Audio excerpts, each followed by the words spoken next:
Hello student, good morning. Today we see the decision making statement that is left in the previous lecture. We already see the decision making statement, that is if statement and their types, in the previous lecture. In the today's lecture we see the switch case statement. Okay, already we complete the if statement and their types like simple if else statement, nested if else, and if else ladder. In the today's session we see the switch case statement. First we see what is meant by switch case. Switch म्हणजे काय, means what, you are controlling your program execution according to the some cases. According to different cases you are controlling your program execution, and after that taking a decision to execute your program. That statement is called as switch case statement. The control statement which allows us to make a decision from the number of choices is called as switch or switch case statement.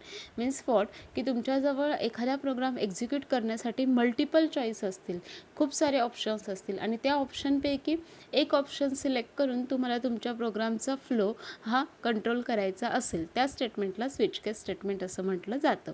It is a multiway decision statement. It test the given variable or expression against a list of case values. याला multiway decision statement असंही म्हटलं जातं, कारण यामध्ये multiple वेनी आपण प्रोग्राममध्ये decision घेऊन आपला प्रोग्राम एक्झिक्यूट करू शकतो. मल्टिपल वेनी मीन्स वॉट, तुमच्याकडे ज्या डिफरंट चॉईसेस आहेत त्या सगळ्या चॉईसेस एकाच प्रोग्राममध्ये बिल्ड केल्या जातात by using this statement. That's why it is called as multiway decision statement. मग यामध्ये डिसिजन घेण्यासाठी ज्या काही टेस्ट कंडिशन आहे त्या प्रत्येक केसेसमध्ये आपल्याला दिलेल्या असतात. ओके, अँड त्या केस व्हेरिएबलवरती आपली जी काही टेस्ट कंडिशन आहे ती डिपेंड केली जाते, आणि त्यानुसार तुमचा जो काही प्रोग्राम आहे तो एक्झिक्यूट केला जातो. आपण त्याचं एक एक्झाम्पल बघूया. रेग्युलर रुटीनमध्ये लाईक जर तुम्हाला कलर कोड डिस्प्ले करायचा असेल तर colour code multiple colours are available like red, blue, green, yellow. तर according to that choices depend on user, की यूजरला कोणता कलर्स चूज करून त्याचा प्रोग्राम एक्झिक्यूट करायचा आहे. But you have a multiple option. After taking this option we have to select only one color, and on the basis of that color you are selecting your dress code. Okay, तर अशा पद्धतीचे different ऑप्शन्समधून आपल्याला आपला एक programme execute करायचा असेल तर choices खूप आहेत, बट त्यातून तुमचं सिलेक्टिव्ह चॉईस कोणता आहे that will B depends on your condition, and that is used in your switch expression. Okay, now see the syntax of switch case statement, that is switch in bracket you have to write down the expression, that is nothing but your test condition also. And after writing the expression, open that switch block. Into that switch block you have to write down the multiple cases that you want to perform. According to that your program will be executed. तर त्या cases ह्या depend असतील यूजरवरती, यूजरकडे किती choice आहे त्यानुसार तो cases लिहू शकतो. तर केस लिहिताना फर्स्ट केस कीवर्ड लिहायचा आहे. That is keyword by default pre define केलेला आहे कंपायलरने, सो तो स्मॉल केसमध्येच लिहायचा आहे. देन कॉन्स्टंट मीन्स तुमची व्हॅल्यू, तुमच्याकडे चॉईस जी आहे ती चॉईस तुम्हाला इंटिजरमध्ये द्यायची आहे, कॅरेक्टरमध्ये द्यायची आहे, स्ट्रिंगमध्ये द्यायची की फ्लोटमध्ये द्यायची. That choice is in the form of your expression or constant. Okay, and then block of case will be written over there, and after that write down the break statement. Same like that, how many choices you have, according to that write down the cases, and after that complete the cases, write down the default case, that is the default. into that no constant value will be written. It's a default means त्यामध्ये तुमच्या यूजरच्या चॉईसवरती ज्या काही choice available आहेत त्याचा number तिथे किंवा त्याची value तिथे नसणार आहे, फक्त ती डिफॉल्ट असणार आहे. मीन्स तुमच्या चॉईसपैकी कोणतीही चॉईस तुम्हाला मिळाली नाही तर तो डिफॉल्टचा जो ब्लॉक आहे तो एक्झिक्यूट करावा त्याने for controlling your program execution. That's why we are writing down the default case over there. And after that writing default give the colon. Individual केसच्या पुढे कॉन्स्टंट व्हॅल्यू लिहिल्यानंतर कोलन देणं कंपल्सरी आहे. Means it indicates the your case block will be started from there. And after the break statement break लिहिल्यानंतर तिथे तुमचा केसचा block काय होतो आहे कंप्लीट होतो आहे असं तिथे इंडिकेट केलं जातं. And according to this way you write down your switch case statement. Okay, now we see the flow chart for switch case statement. इथे अगेन आपण कंडिशन घेतो, कंडिशन चेक करायचं, डिसिजन घ्यायचं तर डायमंड बॉक्सचा यूज केला जातो. So write down the switch expression that is the test condition will be in diamond box and evaluate that diamond box true for the multiple blocks because there are multiple choices. From these choices you have to select only one and that will be true of that particular condition. Depends on user, that's why we have to flow the multiple expression over there, not a true or false. इथे true किंवा false अशा दोनच condition नसणार आहे. वे decision घेतो आहे, multiple वेनी आपण आपले प्रोग्रामला एक्झिक्यूट करण्याचा प्रयत्न करतो आहोत. According to that option available in front of the user आपण त्याला फ्लोला पण काय करतो आहे, मल्टिपल एक्सप्रेशन ब्लॉकमध्ये डिव्हाइड करतो आहे. आणि यामध्ये ट्रू ब्लॉक कोणता असेल तो रन टाईम आपल्याला समजणार आहे. सो मल्टिपल लाईन्स घेतल्या. फर्स्ट एक्सप्रेशन व्हॅल्यूला ब्लॉक 1मध्ये एक्झिक्यूट करतो. एक्सप्रेशन 2 व्हॅल्यूला means that is the cases or the choices according to the particular choice your block will be executed and all block are togetherly connect with another end of the statement. Okay, this is the way to write down the flowchart of switch case statement. Now we see the example for performing the operation by using switch case statement. Okay, अजून एक switch केस स्टेटमेंटचं regular routine example देते आणि मग आपण example programme through बघूया. Switch केस स्टेटमेंटचं best example काय आहे, तुम्ही हॉटेलमध्ये जाता. हॉटेलमध्ये गेल्यानंतर तुम्ही जो काही तुमचा मेन्यू आहे डिनरचा किंवा लंचचा तो ऑर्डर करण्यासाठी तो तुमच्यासमोर एक कार्ड पुट ऑन करतो. जो काही वेटर आहे तो एक कार्ड पुट ऑन करतो and it will be give to the choices of multiple eating things. Okay, जे काही तुम्ही वस्तू ऑर्डर करणार आहात जेवणासाठी त्याच्या मल्टिपल व्हॅल्यूज तुमच्यासमोर तो पुट ऑन करतो in the form of menu card.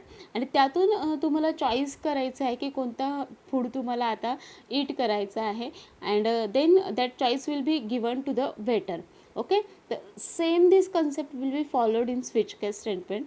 तुम्ही तुमच्यासमोर एक मेनू कार्ड असणार आहे. लाईक तुम्हाला जो प्रोग्राम करायचा आहे, ज्याचं सोल्युशन फाइंड आउट करायचं आहे त्या प्रोग्रामचा एक मेनू डिसाईड करायचा आणि त्यानुसार त्या मेनूज इव्हॅल्युएट होण्यासाठी स्विचच्या केसेसमध्ये तुमचे ऑप्शन्स देऊन त्याचा प्रोग्राम एक्झिक्यूट करायचा आहे. That is the regular routine example of switch case statement. Okay, now we see the example for performing the arithmetic operation with the help of switch case statement. Arithmetic ऑपरेशनचा program करतो आहे आपण by performing the switch case statement, by using the switch case statement. तर already arithmetic ऑपरेशनसाठी लागणारे ऑपरंट्सच्या value कोणत्या ते तुम्हाला माहिती आहे. सो फॉर दॅट पर्पज तुम्ही डिक्लेअर करता 2 variable, first number second number. Okay, आणि इथे त्याची व्हॅल्यू स्टोअर न करता आपण डायरेक्ट केसमध्ये त्याला ऑपरेशनमध्ये जर प्लस असला, चॉईस काय तुमची, प्लस असेल तर ॲडिशन करा, मायनस असेल तर सबस्ट्रॅक्शन करा, मल्टिप्लिकेशन असेल तर मल्टिप्लिकेशन करा आणि डिवाइड ऑपरेटर असेल तुमचा चॉईसमध्ये किंवा केसमध्ये तर डिव्हिजन करा. According to that way you are calculating the program execution. So here no third variable will be assign. तुम्हाला घ्यायचं असेल तर तुम्ही घेऊही शकता आणि देन त्या व्हेरिएबलला प्रिंट करू शकता. ओके, बट इथे आपण डायरेक्ट प्रिंटएफ स्टेटमेंटमध्ये ऑपरेशन परफॉर्म करून त्याचा जो काही आउटपुट आहे तो प्रिंट करतो आहे. सो आपण त्या रिलेटेड व्हेरिएबल घेतले. देन जसं मी सांगितलं होतं तुम्हाला की स्विचमध्ये एक्सप्रेशन लिहिणं गरजेचं आहे. फॉर दॅट एक्सप्रेशन एक तर कंडिशन असेल किंवा डायरेक्ट व्हॅल्यू असेल according to your case value. Case व्हॅल्यूला मॅच करेल अशी व्हॅल्यू त्यामध्ये घ्यायची.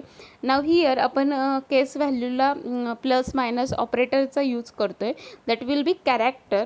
So here we are taking the character type of variable for the switch expression also and that is operator variable. Okay, नंतर here we are taking the input. okay, input value घेतले नंबरच्या पण घेतल्या आहे addition सबट्रॅक्शनसाठी, as वेल as character कोणता घ्यायचा आहे तुम्हाला for performing the operation or for evaluating your choice, तो सुद्धा आपण स्कॅन केला आहे. कॅरेक्टर टाईप असल्यामुळे ते स्कॅनएफमध्ये आपण %C स्पेसिफायर घेतलेला आहे. See here in this scanf in this scanf statement your first access the operator means choice from the user की त्याला काय ऑपरेशन परफॉर्म करायचं आहे. If he is entering the character like plus, तर त्यावेळेस स्विचमध्ये ऑपरेटरची जी value आहे मीन्स एक्सप्रेशन जे आहे त्याला प्लस पास होईल अँड तो केसमध्ये चेक करेल की प्लस कुठे आहे.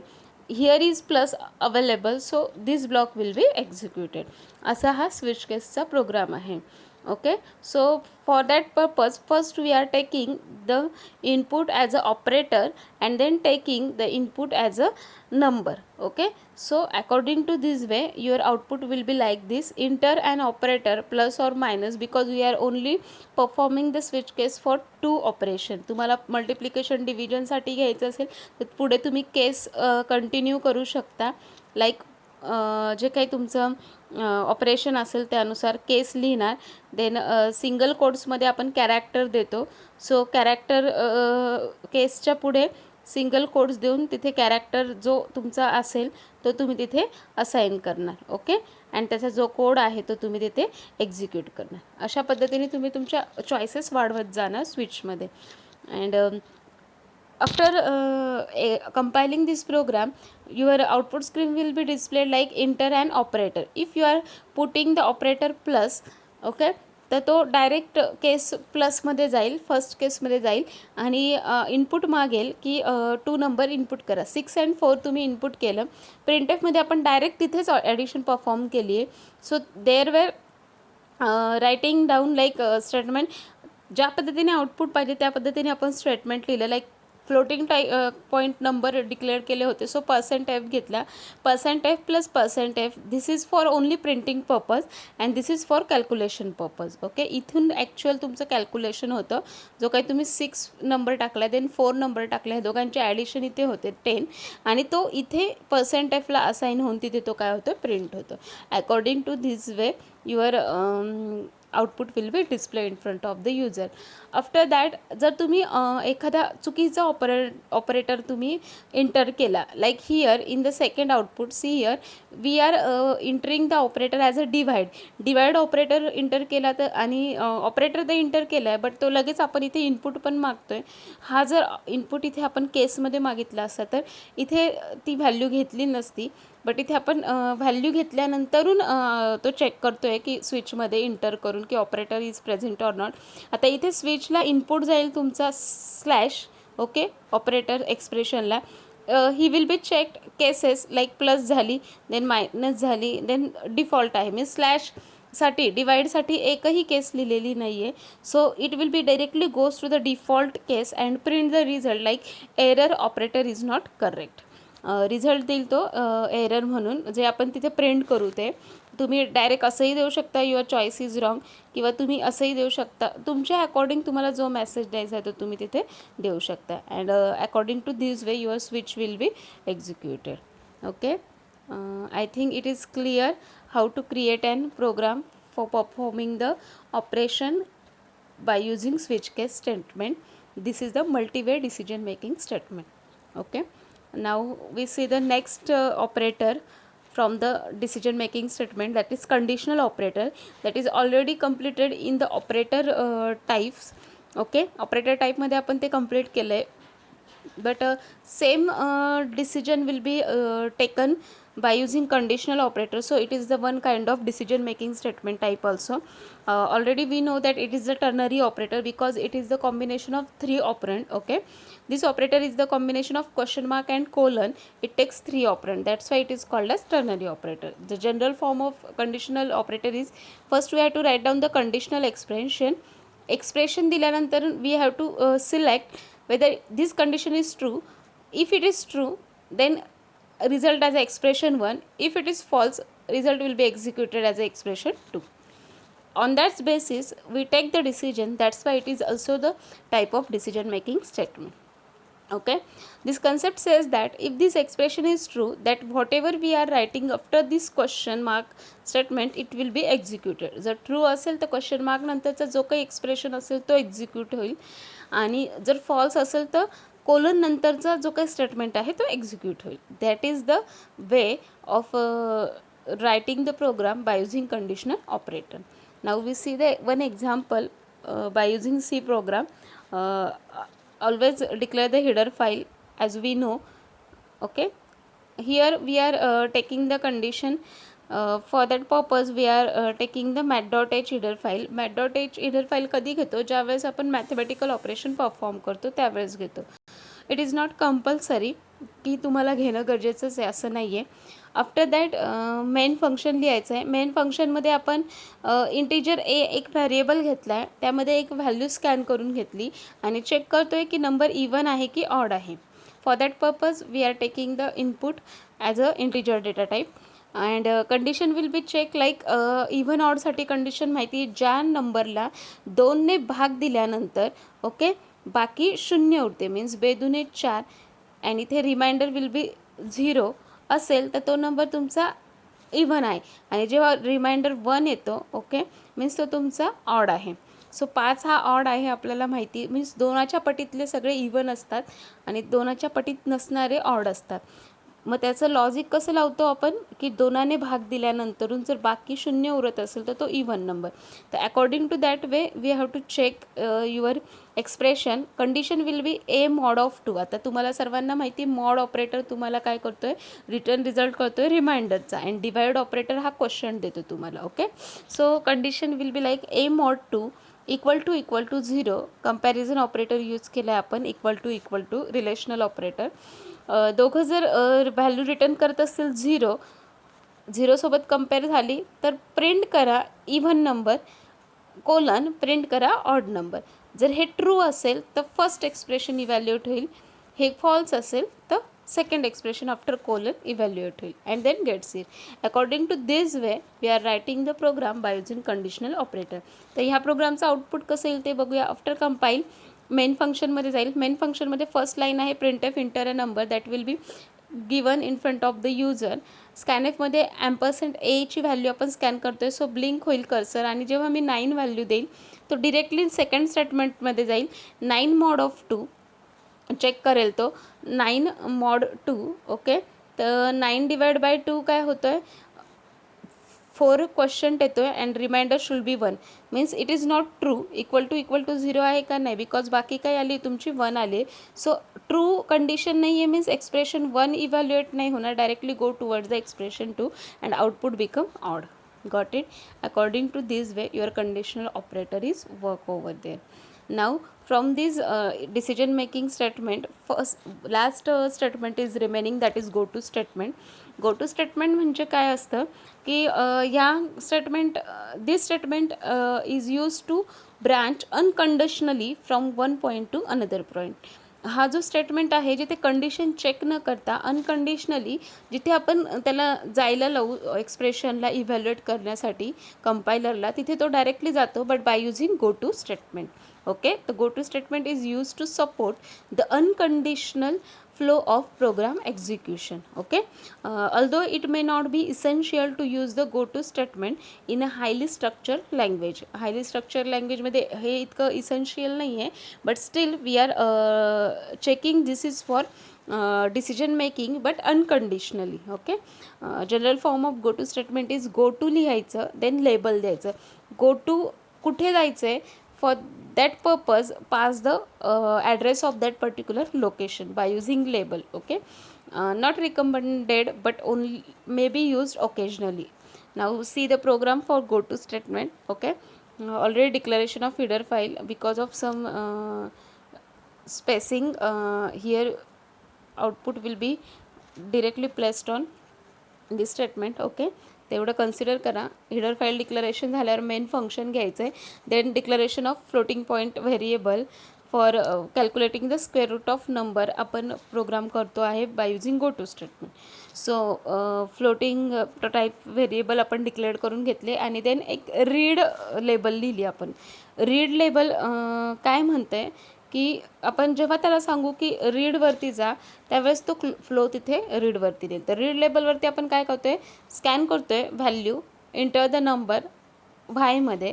If Y is less than 0 go to read. Okay, व्हायची व्हॅल्यू जर कोणी चुकून 0 दिली तर पुढे ऑपरेशन परफॉर्म नका करू, परत काय करा, रीड करा. मीन्स तिथे एक्झिक्युशन नाही झालं पाहिजे. बिकॉज वी नो दॅट आपण स्क्वेअर रूट काढतो, square root of 0 always become 0 and that is not essential in your program execution.